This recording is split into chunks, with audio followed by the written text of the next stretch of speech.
এই তুমি না চুরির কেসে জেলে ছিলে না? জি স্যার, জেলে ছিলাম। তবে স্যার একটু সামান্য কারেকশন আছে।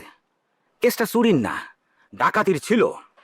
ও সরি সরি সরি, তোমাকে তো তাহলে আমি ওই মানে ডাকাতিতে চুরি মানে মানে ডিমোশন নামা দিছি, তাই না? সরি। তা তুমি হঠাৎ করে এখানে কিসের জন্য?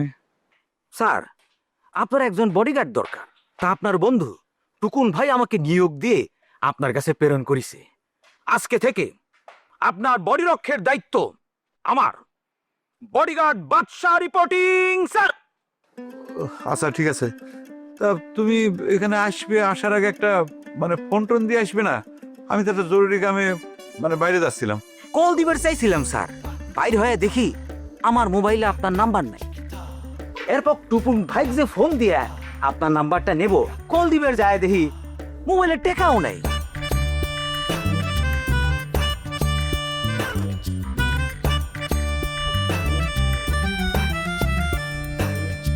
নিয়ম মাইনা কেউ চলে না, সুযোগ পাইলে কেউ ছাড়ে না। হেই, গোলমাল আর তাল বাহানা, তর্কে কেউই হারতে চায় না। আজব ঢঙ্গে চলছে সব দেখো না। হেই, উচিত কথা কহিলে সব বেজার হইয়া যায়।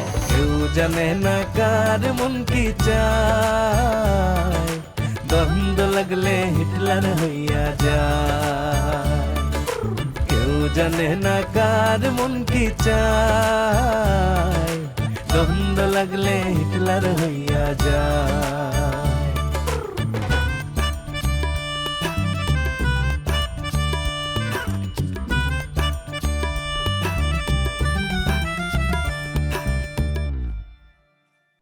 ও আচ্ছা, বুঝলাম, সবই বুঝলাম। তা তুমি কি একবারে চলে আইছো? তা তোমার ব্যাগপত্র কোনে? ব্যাগপত্র লাগবি কে? আপনি ড্রেস দিবেন, থাকার জায়গা দিবেন, কোয়ার্টার দেবেন। বডিগার্ড তো সব সময় স্যার অন ডিউটিতে। আচ্ছা ঠিক আছে, দেখতেছি বিষয়টা কি করা যায়। আচ্ছা ঠিক আছে, আইসো আমার সাথে আইসো। কিন্তু এরকম হঠাৎ করে মানে তুমি চিক্কুর মারিছো, আমি তো মানে খুবই চমকে গেছিলাম। আর একটু হলি পরে তো হার্ট ফেল করতাম, বোঝো না কে চারপাশে কিরকম বিপদ, বিশেষ বাড়ির লোকজনের শুনিস মনে কয় না। Okay sir. আবারও আইসো আইসো আইসো আইসো।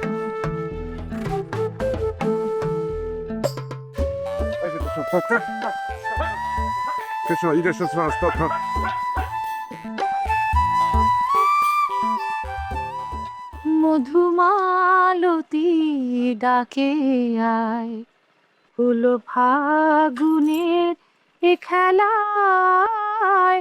যুথি চামেলি কত কথা গোপনে বলে মলয়ায়।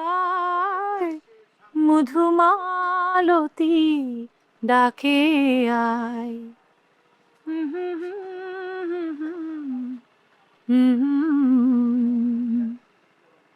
তোমাকে একটা কথা জিজ্ঞেস করি সুজাতা বেগম। আমি তো কথা কওয়া আর জিজ্ঞেস করার উপর এখন পর্যন্ত কোনো শর্ত আরোপ করি নাই, নিষেধাজ্ঞাও আরোপ করি নাই দুলে ভাই। বলছিলাম কি, তুমি কি আমার পেয়ে সুখী? এত বছর পর আপনি কি প্রশ্ন করতেছেন দুলে ভাই? আমি কিন্তু তোমার পেয়ে খুব সুখী। সেটাই তো স্বাভাবিক দুলে ভাই।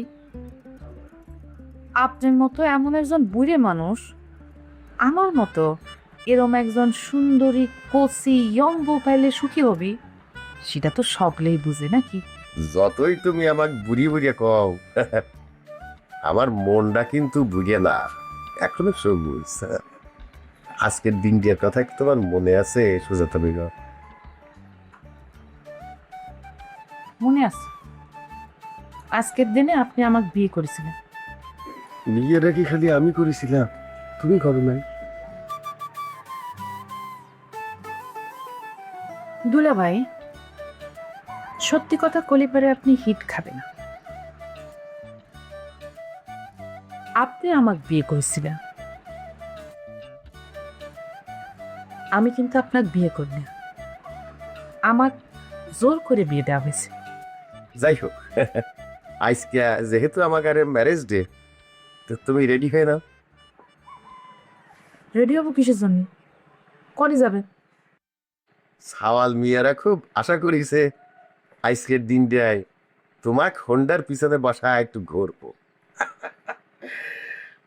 আবার একটু যৌবনে চলে যায়। কি করছেন? যৌবনে ফিরে যাবেন?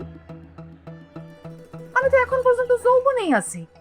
ফিরে যাবেন হলে আপনি ফিরে যাবেন, আর আপনি যেটা চাচ্ছেন সেটা কোনোদিন সম্ভব না। আমি আপনার মতো বুড়ে মানুষের পেছনে কোনোদিন হুন্ডায় চড়ব না। অবশ্য আপনি বিয়ের সময়ও এরকম বুড়েই ছিলেন। তোমার সব কথাই মানতেছি, মানলে আমি ঘুরেই ছিলাম। তাও আমার একটু ইচ্ছা করতেছে তোমার হোন্ডার পিছনে বসা একটু ঘুরবো। চলো যাই। দুলে ভাই, আপনার যদি এতই হাউস হয় তাহলে পরে এক কাজ করেন। বুঝছি, সর্দার বাড়িতে আপনার পুরনো প্রেমিকা আছে না, গুলশান বেগম, তাক হুন্ডার পিছনে চড়াইয়ে সারাটা ঘিরাম ঘুরে বেড়ান। দেখবেন আপনি ঠিকই আবার আপনার যৌবনে ফিরে গেছে। এইরকম একটা শুভ মুহূর্তে এই কথাটা না কইলেই কি হইতো না সুজাতা বেগম?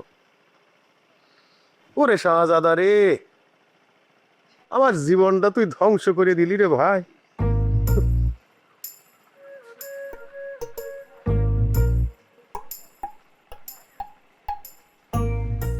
আমি তার ছলনায় ভুলবো না, কাজ নেই আর আমার ভালোবেসে, কাজ নেই আর আমার ভালোবেসে। আপনি সেদিন আপনার পরিচয় না দিয়েই ফোনটা কাটিয়ে দিলেন কে? না, একটু ওই প্রবলেম হয়েছিল, সমস্যা হয়েছিল আর কি।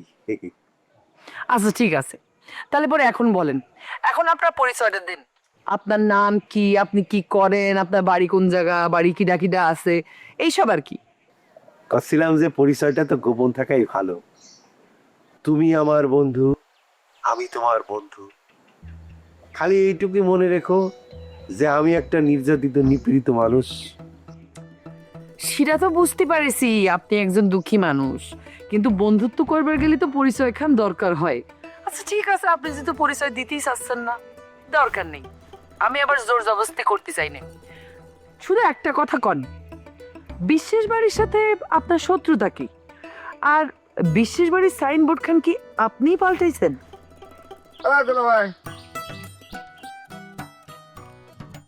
হ্যালো, কার সাথে কথা করছেন আপনি? চোরের মতো বাগানের মধ্যে এসে কার সাথে কথা কওয়া হচ্ছে? ফোনটা দেন, চেক করবো দেন। খবরদার মতি, তুই ফোন চেক করবি মানে তুই আমার ফোনের দিকে হাত বাড়বে না করে দিচ্ছি।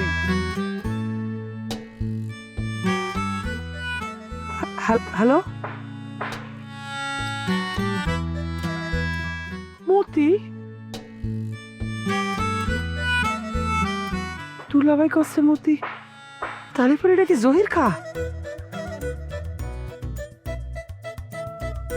Idiot, আনকালচার, stupid, nonsense.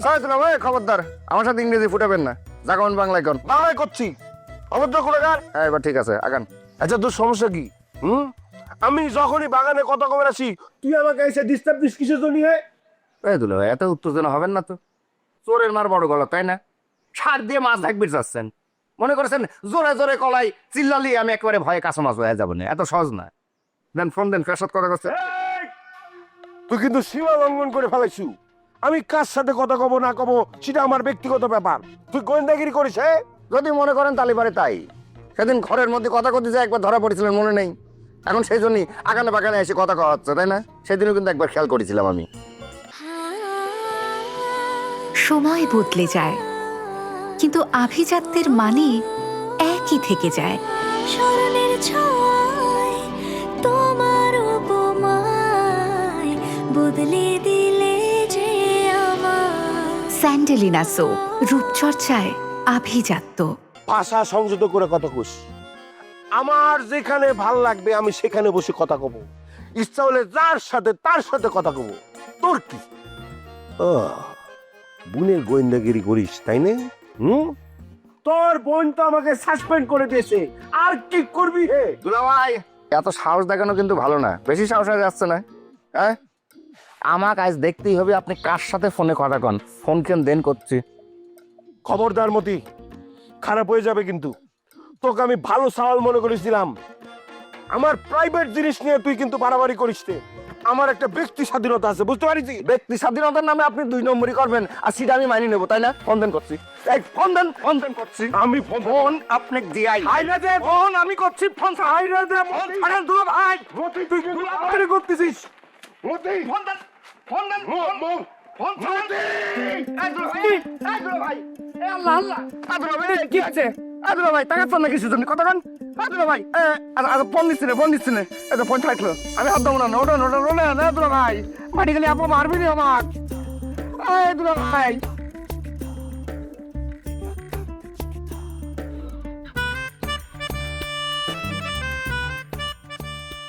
আম্মা, তোমার যে বডিগার্ডের কথা কইছিলাম না, টুকুন বলা নাই, ক নাই, মানে যোগাযোগ করে নাই, হঠাৎ করে তাকে পাঠা দিছে। তোমার নাম কি? বাদশা ম্যাম। বাদশা ম্যাম? এটা আবার কেমন নাম? সরি ম্যাম, খালি বাদশা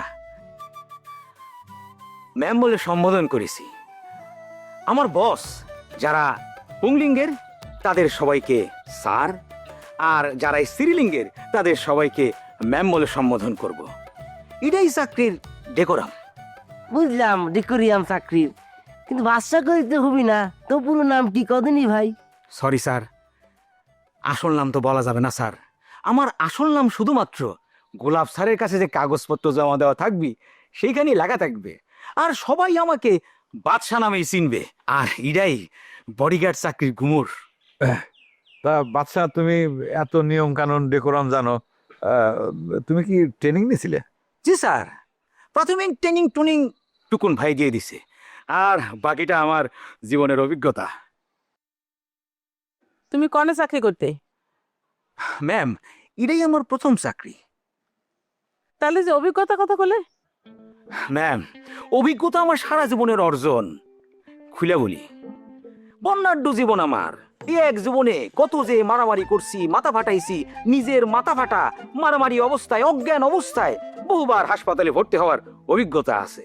প্রথম জীবনে আনসারে ভর্তি হয়েছিলাম, কিন্তু চাকরি থেকে বহিষ্কার হওয়ার কারণটা সবাইকে বলা যাবে না। আচ্ছা বাচ্চা, সবই বুঝলাম, তুমি ডেকোরাম সিস্টেম খুব ভালো জানো, ভালো বোঝো। আমার একটা কোশ্চেন ছিল, সেটা হচ্ছে যে তুমি কি বন্দুক চালাবে পারো? জি স্যার, ডাকাতিতে নিযুক্ত হওয়ার সময় বন্দুক চালানো শিখতে হয়েছিল। তুমি ডাকাত? জি ম্যাম, ডাকাত ছিলাম, এখন বডিগার্ড ম্যাম।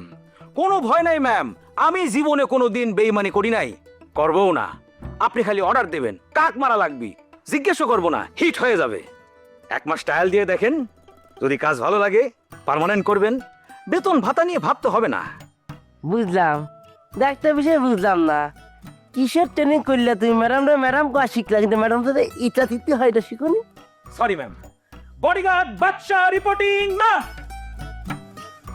আবার ঠিক আছে না? এই আচ্ছা, তোমাকে যে কইলাম ওই জিনিসটা পারো তো? জি স্যার, খুব ভালোভাবে পারি। ঠিক আছে আম্মা, তাহলে পরে আমরা একটা ভীষণ নেই না? সত্যি সত্যি তো? জি স্যার।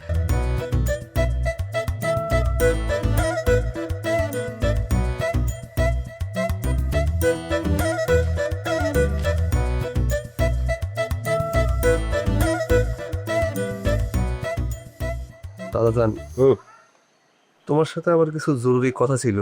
তুমি কি শোনার মতো মাইন্ডে আছে, নাকি আমি পরে আসবো, পরে শুনবে?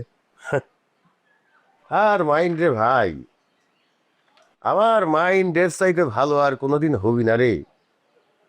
কি কবের চাইস কয়ে ফেলা। আমার কাছে গোয়েন্দা তথ্য আছে দাদাজান। গোয়েন্দা তথ্য? কি তথ্য? শত্রুর গতিবিধি এবং কার্যক্রম সংক্রান্ত তথ্য। সর্দার বাড়ি? সর্দার বাড়ি না তো আর কোন বাড়ি দাদাজান? বিশেষ বাড়ির ওপর ষড়যন্ত্র আর কারা করে? শত্রু কারা?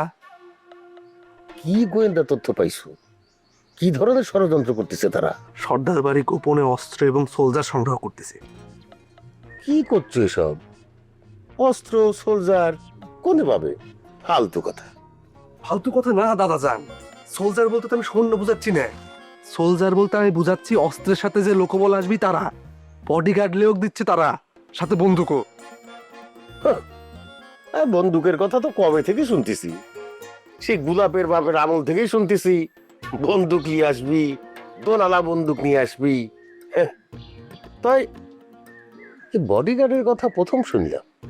তার মানে কি দাঁড়াচ্ছে দাদাজান? তলে তলে তারা গভীর একটা প্ল্যান নিয়ে আগাচ্ছে। হবার পরে সেটা এই বিশেষ বাড়ির উপর হামলা করা। তলে তলে কত বড় ষড়যন্ত্র করতেছে তুমি চিন্তা করেছ দাদাজান?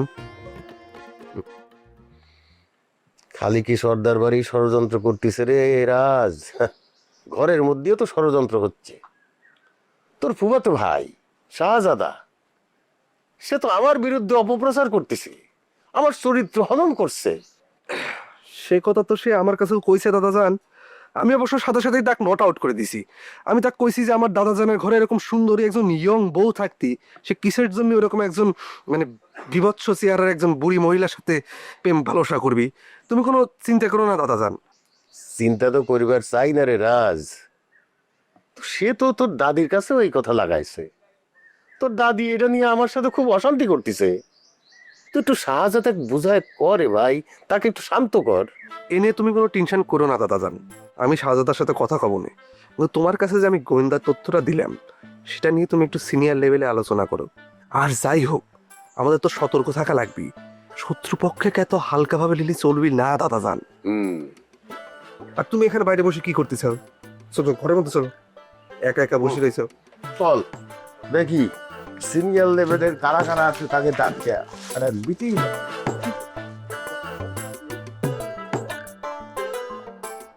আম্মা, আমাদের বাড়ি বডিগার্ড নিয়োগের মাধ্যমে বিশ্বের বাড়ির ওপর কিন্তু অ্যাকশন শুরু হয়ে গেল। বডিগার্ড তো নিয়োগ দিল রে গোলাপ, কিন্তু কি জেল ফেরত আসামি খুন করিছে, ডাকাতি করিছে, এরম দিয়ে নিয়োগ দেওয়াটা কি ঠিক হলো? ওই বিশেষ বাড়ির লোকজন তো এটার ইস্যু বানায় ফেলাবি। আম্মা, তুমি যতই সৎ চরিত্রবান বডিগার্ড নিয়োগ দাও, তারা এই ইস্যুটা কিন্তু নতুন করে বানাবেই। তারা যখন শুনবি যে আমাদের বডিগার্ড অতীতে ডাকাত ছিল, এই কথা শোনার পর কিন্তু তারা ভয় পাবে। এটাই ভালো হচ্ছে। আম্মা, বড় ভাই গোলাম একদম ঠিক কথাই কইছে। প্রথমে ওয়েক দিয়ে 2 সেটের মাথা ফাটা দেওয়ার ব্যবস্থা করা লাগে, যাতে করে আমাকে বাড়ির উপর চোখ তুলে তাকার বাড়ি না পারে। হয় দেখ গা, তারাও হয়তো বা একজন বডিগার্ড নিয়োগ দিয়ে ফেলাইছে। দিবেরই পারে। বিশেষ বাড়ির সবাই তো আমরা যেটা করি সেটা দেখে দেখে করে। ওই যে আমি তোমার বৌমাক নিয়ে হুন্ডা চালাইছিলাম, সেটা দেখা দেখি ওই মতি কি করেছে, একটা ভাঙাচোরা হুন্ডা নিয়ে আইছে আর প্রচার করে বেড়াচ্ছে যে হুন্ডা কিন্তু তারা কিনেছে। বড় ভাই, আমি গোলাম ওয়েক জুতে পিঠে করে গেছিলাম। গুড, এই কথা শুনে আমার খুব ভালো লেগেছিল। কিন্তু সত্যি সত্যি তুই যদি তাকে জুতে পিঠা করতি তাহলে আরো বেশি খুশি হইতাম।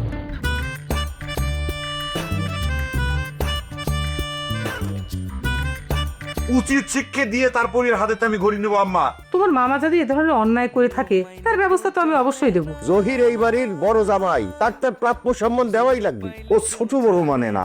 কেন তোমার মনে নেই সেই দিন হুন্ডার চাবি? এই চুপ করো তো, কথায় কথায় খালি হুন্ডা। আমার ঘরে বাড়িতে কিন্তু আপনি খেদা দিবিনি। তুই কার অর্ডারে কার হুকুমে এই অকামটা করে আসলি সেটার জবাব দে। বড় ভাই, আমি তো বুঝতে পারিনি রাজ তোমার গরিব ফেরত দিবার আইছে। কইলে সব বেজার হইয়া যায়, কেউ জানে না কার মন কি চায়। দ্বন্দ্ব লাগলে হিটলার হইয়া যায়, কেউ জানে না কার মন কি চায়। দ্বন্দ্ব লাগলে হিটলার হইয়া যায়।